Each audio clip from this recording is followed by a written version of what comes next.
Ni kwa neema ya Yesu yote yanawezekana. Hata kwako linawezekana.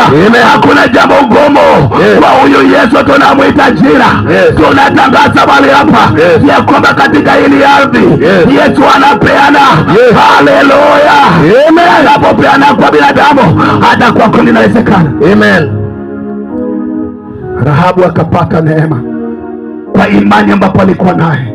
Natafuta mtu ambapo ako na imani. Natafuta mtu ambapo atajiinua kidogo. Rahabu yule msherati, yule kahaba ambapo hakuwa na jina. Ukisoma Biblia utakuta Daudi anatoka mahali pale, alipata kuishi na kuolewa tena, akazaa. Daudi anatoka katika hiyo lineage. Hata Yesu Kristo tunamtangaza habari yake, linatoka kwa lineage ya Rahabu. Hata wewe, nacha nikwambie, unaweza dharauliwa leo, unaweza kuitwa majina leo, lakini katika damu yako kuna jambo ambapo yanayotendeka. Iwezi kuonekana leo, lakini Bwana atalionyesha. Manake ni Mungu mwenye uweza. Mungu ambaye anaotenda vitu, anatenda kwa siri. Jina la Baba litukuzwe. Amen.